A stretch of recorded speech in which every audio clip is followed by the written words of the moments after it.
কি মনে হয় ভাইয়া তোমাদেরকে এমন একটা মন্ত্র শিখিয়ে দিব যেই মন্ত্র পরীক্ষা হলে পড়লে পরীক্ষায় 100-100 নাম্বার পেয়ে যাবে? এমন কিছুই না। 100-100 নাম্বার পাওয়াটা এতটাই সহজ নয়। 100-100 নাম্বার পেতে হলে তোমাকে করতে হবে স্টাডি প্ল্যান এবং হার্ডওয়ার্ক। তো চলো আজকে আমরা তোমাদেরকে দেখে দিব কিভাবে তোমরা একটা স্মার্ট স্টাডি করার মাধ্যমে 100-100 নাম্বার পেতে পারো যে কোনো পরীক্ষায়।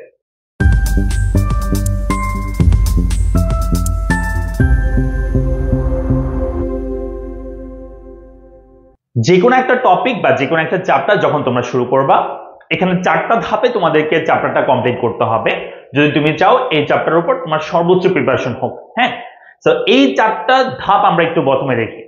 প্রথমত তোমাকে ওই চ্যাপ্টারের বেসিক যে বিষয়গুলো আছে সেগুলো একদম ডিটেলসে পড়াশোনা করতে হবে। তো আমরা দেখি কিভাবে একটা চ্যাপ্টার ডিটেলস আমরা পড়তে পারি। যেমন ধরো এটা অর্থনীতি প্রথম পত্রের প্রথম অধ্যায়, যেখানে আমরা মৌলিক অর্থনীতি সমস্যা এবং এর সমাধান এই চ্যাপ্টারটা আমরা পড়ি।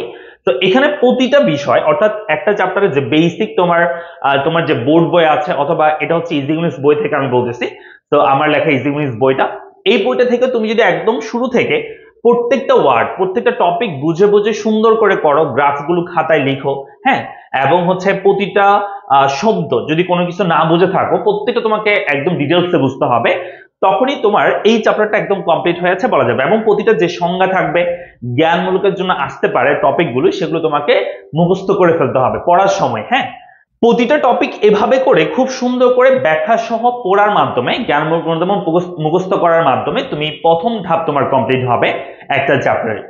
দ্বিতীয় ধাপে আমরা যে বিষয়টা দেখবো সেটা হচ্ছে ওই চ্যাপ্টার থেকে যে বিগত সালে এমসিকিউ গুলো এসেছে সেগুলো আমাদের পড়তে হবে। তো আমি তোমাদেরকে বলি কিভাবে তোমরা এমসিকিউ গুলো পড়বা।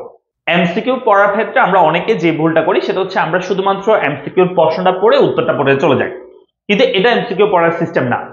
এমসিকিউ যখন তোমরা পড়বা, প্রশ্ন পড়ার পর প্রত্যেকটা অপশন সুন্দর করে পড়বা, এবং যে অপশনটা তোমার রাইট আনসার সেটা তোমার মূল লক্ষ্য না। তোমার মূল লক্ষ্য হচ্ছে অন্য অপশনগুলো কেন হয়নি সেটা তুমি ভালো করে আইডেন্টিফাই করতে পারলে তাহলে কিন্তু তোমার জন্য এমসিকিউ প্রিপারেশন হবে 100-100 ইনশাআল্লাহ। এখানে বলছে ধনতান্ত্রিক অর্থনৈতিক ব্যবস্থার বৈশিষ্ট্য কোনটি?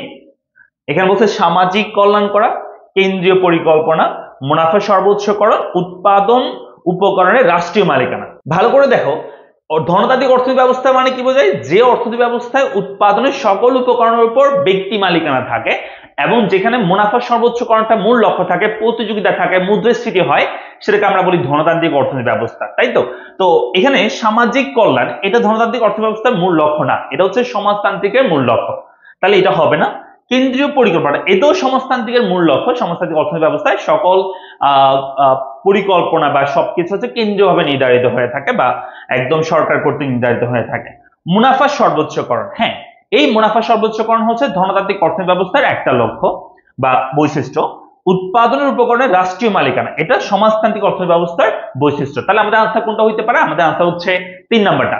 আমরা যে ভুলটা করে ফেলি সেটা হচ্ছে আমরা শুধুমাত্র রাইট আনসার, এই যে রাইটটা দেখে রাইট আনসারটা পড়ে চলে যাই না।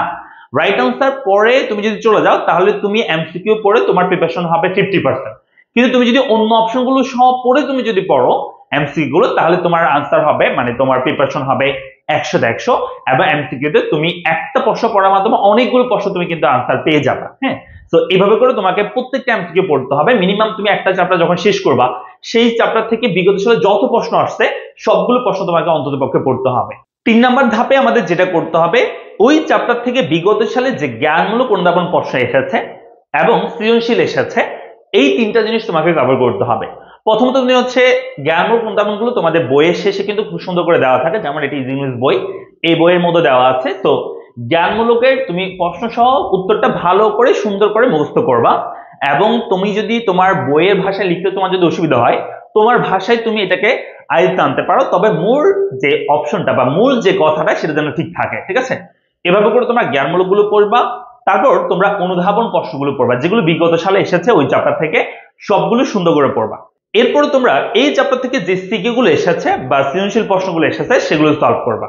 তো চলো তোমাদেরকে একটু দেখাই দিই যে সৃজনশীল প্রশ্নটা কিভাবে তুমি সলভ করতে পারো। সৃজনশীল প্রশ্ন সলভের ক্ষেত্রে তোমরা ক খ গ ঘ প্রত্যেকটা প্রশ্নই পড়বা এবং প্রত্যেকটা প্রশ্ন তোমরা সলভ করবা, উত্তর সহ পড়বা আর কি। প্রথমত তুমি উদ্দীপকটা ভালো করে বুঝবা, ভালো করে পড়বা, পড়ার পর তুমি ক থেকে শুরু করে প্রত্যেকটা প্রশ্ন আনসার করার চেষ্টা করবো। এখানে গ গ যে প্রশ্নগুলো থাকে এগুলো উদ্দীপক থেকে আনসার করতে হয়।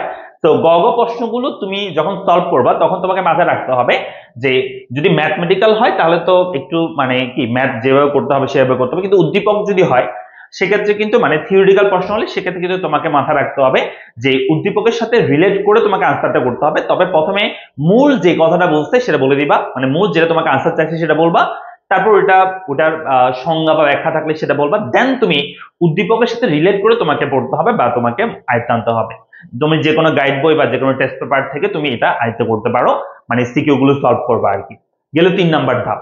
একদম সর্বশেষ যে ধাপ সে ধাপ হচ্ছে এক্সাম দেওয়া।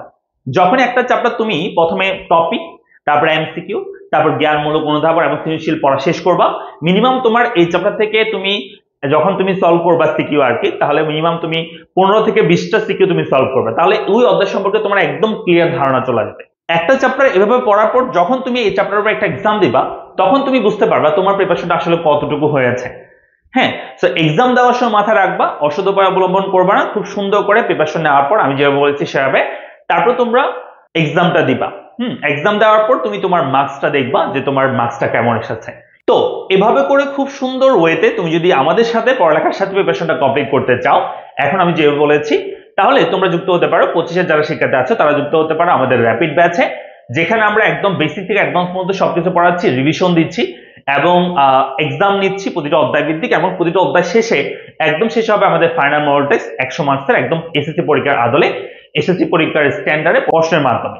এবং যারা 26-এর শিক্ষার্থী আছে তোমাদের জন্য আমাদের গোল্ডেন ব্যাচ, যেই ব্যাচে তোমরা সব বিষয়ে খুব সুন্দর একটা প্রিপারেশন নিতে পারবা ফুল সিলেবাসের উপর। কারণ তোমরা 26-এর শিক্ষার্থী কিন্তু ফুল সিলেবাস, তো তোমাদেরকে অবশ্যই অনেক বেশি সিরিয়াস হইতে হবে পড়াশোনা নিয়ে, এখন থেকে সিরিয়াস হইতে হবে। তা আমাদের সাথে তোমরা ফার্স্ট ক্লাস আমরা সম্পূর্ণ কমপ্লিট করতে পারো গোল্ডেন ব্যাচে ভর্তি হওয়ার মাধ্যমে। তো কোর্সের ডিটেলস আমি কমেন্টে দিয়ে দিয়েছি, সবাই দেখে ভর্তি হয়ে যাও আজই। দেখা হচ্ছে পরবর্তী কোনো ভিডিওতে, তখন মধ্যে সবাই ভালো থাকো, সুস্থ থাকো। আসসালামু আলাইকুম।